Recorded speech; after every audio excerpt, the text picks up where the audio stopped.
అందరికీ నమస్కారం. ఐపీఓ తెలుగుకు స్వాగతం. ఈరోజు జనవరి 8.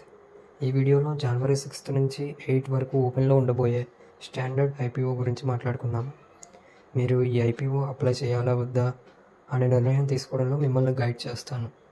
మీరు ఇన్వెస్ట్ చేయాలనుకుంటే లిస్టింగ్ గెయిన్స్ పైన ఆర్ లాంగ్ టర్మ్ ఇన్వెస్ట్మెంట్ చేయడం మంచిదా అని పరిశీలిద్దాము.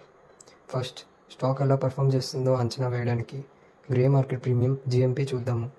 నెక్స్ట్, కంపెనీ ఏ సెక్టర్కి చెందిందో అండ్ దాని ఫ్యూచర్ గ్రోత్ అవుట్లుక్ చూద్దాము. Next, company financials and fundamentals గమనిద్దాము. కంపెనీ ప్రాఫిట్ సంపాదిస్తుందా ఆర్ లాస్ మేకింగ్ కంపెనీయా అని.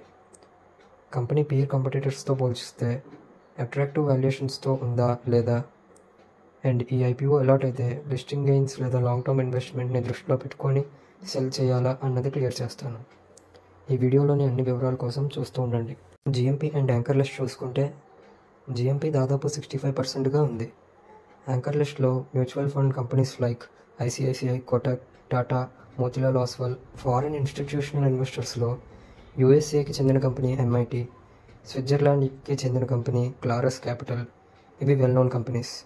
Totally anchor list just 5 out of 10. పెద్ద mutual funds companies like SBI, HDFC invest చేయలేదు. కంపెనీ డీటెయిల్స్ చూసుకుంటే standard glass lining technology limited 2012లో స్థాపించబడింది. దాదాపు 12 yearsగా కంపెనీ ఈ సెక్టర్లో ఉంది. ఇది మన తెలుగువారి company. Pharma and chemical industries కోసం స్పెషల్ ఎక్విప్మెంట్స్ తయారు చేస్తుంది. డిజైన్ నుండి ఇన్స్టాలేషన్ వరకు హ్యాండిల్ చేస్తారు. క్లయింట్ అవసరాలకు తగ్గట్టు కంప్లీట్ సొల్యూషన్ని అందిస్తారు.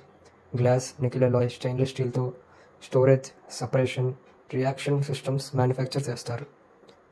మొత్తం 65 ప్రొడక్ట్స్ మ్యానుఫ్యాక్చరింగ్ కంప్లీట్లీ ఇన్ హౌస్గా జరుగుతుంది. అంటే ఈ కంపెనీ సొంతంగా రీసెర్చ్ అండ్ డెవలప్మెంట్ చేసి స్వయాన మ్యానుఫ్యాక్చరింగ్ చేస్తుంది. ఇది చాలా మంచి విషయం. ఇది ఖర్చులను కూడా ఆదా చేస్తుంది. మన హైదరాబాద్లోని 8 అడ్వాన్స్డ్ మ్యానుఫ్యాక్చరింగ్ యూనిట్స్తో ఇండియా అంతటా స్ట్రాంగ్ సేల్స్ నెట్వర్క్ ఉంది. కంపెనీకి అరౌండ్ 347 క్లయింట్స్ ఉన్నారు. Piramal, Aurobindo pharma, Laurus labs వంటివి పాపులర్ క్లయింట్స్ ఉన్నారు. సో ఓవరాల్ ఇది మంచి సెక్టర్, అండ్ ఈ సెక్టర్లో టాప్ 5 కంపెనీస్లో దీని పేరు కూడా వస్తుంది. కంపెనీ ఫైనాన్షియల్స్ అండ్ ఫండమెంటల్స్ చూసుకుంటే 2022 నుంచి 2024 వరకు ఇచ్చారు. యాసెట్స్ చూసుకుంటే 2023 నుంచి 2024 పీరియడ్లో ఆల్మోస్ట్ డబుల్ గ్రోత్ ఉంది.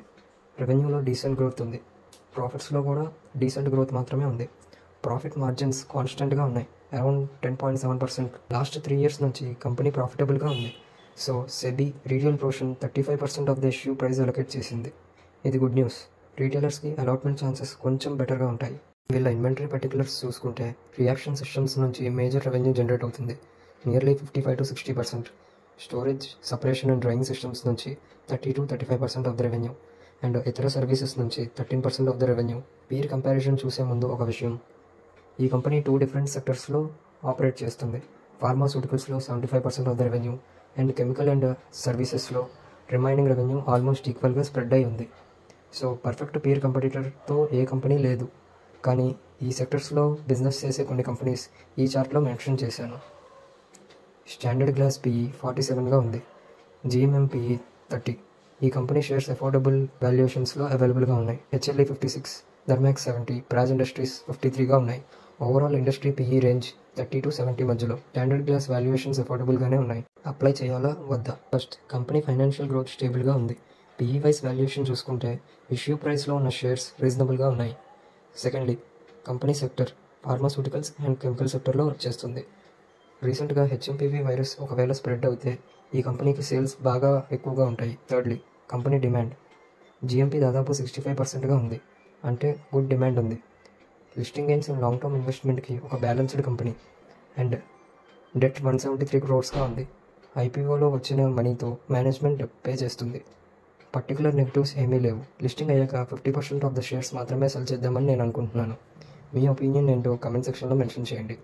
ఇలాంటి మరిన్ని ఐపీఓ వీడియోస్ కోసం ఐపీఓ తెలుగు ఛానల్ని సబ్స్క్రైబ్ చేయండి.